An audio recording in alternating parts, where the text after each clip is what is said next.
রাসূল সাল্লাল্লাহু আলাইহি ওয়াসাল্লাম তিনি মক্কা থেকে মদিনায় হিজরত করবেন। মক্কা থেকে মদিনা হচ্ছে উত্তর দিক। রাসূল সাল্লাল্লাহু আলাইহি ওয়াসাল্লাম কৌশলগত কারণে তিনি দক্ষিণ দিক থেকে সফর শুরু করলেন। আবু বকরকে সঙ্গে নিয়ে সাফা পর্বতে 3 দিন আত্মগোপন করে থাকলেন।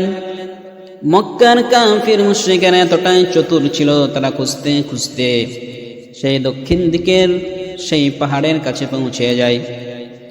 আবু বকর সিদ্দিক রাদিয়াল্লাহু তাআলা আনহু বলেন, আমি সকলের কথার আওয়াজ শুনতে পাচ্ছিলাম, প্রত্যেকের আওয়াজ আমি চিনতে পারছিলাম।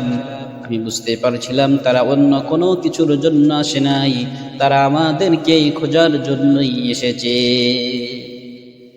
তাদেরকে আমাকে পাওয়ার জন্য, আমাদেরকে পাওয়ার জন্য বেশি দূরে যাওয়া লাগতো না। যদি তারা একটা বার পায়ের নিচে দেখতো, তাহলে তারা আমাদের দুজনকেই তারা পেয়ে যেত। আবু বকর সিদ্দিক রাদিয়াল্লাহু তাআলা আনহু তিনি চিন্তায় চিন্তিত, মাথা দিয়ে ঘাম বেরোচ্ছে। রাসূল সাল্লাল্লাহু আলাইহি ওয়াসাল্লাম তিনি বুঝতে পারলেন আবু বকর চিন্তিত। আবু বকর তো আমার আপনার মতো আশিক নয়, তিনি তো সত্যিকারের আশিক, তিনি তো সত্যিকারের আশিকে রাসূল। আবু বকরকে যদি 1 নয় 2 নয় 100টা জীবন দেয়া হতো এবং আল্লাহ রাব্বুল আলামিন বলতেন, ও আবু বকর রে, তোকে 100টা জীবন দিলাম, এই 100টা জীবন তুই মুহাম্মদের জন্য কুরবান করে দিবি। আবু বকর রাদিয়াল্লাহু তাআলা আনহু তিনি এমন আশিক ছিলেন, এমন প্রেমিক ছিলেন, একবার চিন্তা করতেন না 100টা জীবন রাসূলের জন্য কুরবান করে দিতে। আবু বকর চিন্তা তার জন্য নয়, রাসূলের জন্য চিন্তিত। রাসূল সাল্লাল্লাহু আলাইহি ওয়াসাল্লাম তিনি বুঝতে পারলেন এবং বললেন, ও আবু বকর, তুমি চিন্তা করো না। তুমি কি মনে করছো এই গুহাতে আমরা দুজন আছি?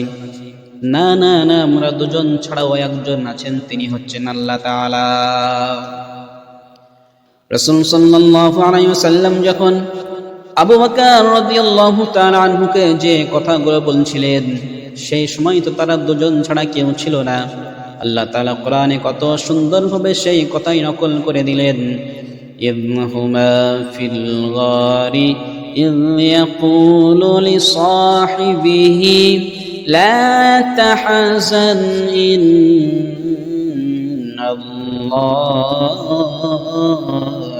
মা'ানা। গারের মধ্যে যখন একজন আরেকজনকে বলছিলেন, লা তাহজান, তুমি কোনো চিন্তা করো না, ভয় করো না, কেননা ইন্নাল্লাহা মা'ানা, আল্লাহ রাব্বুল আলামিন তিনি আমাদের সঙ্গে আছেন, আমাদেরকে কেউ ধরতে পারবে না, কেউ ছুঁতেও পারবে না।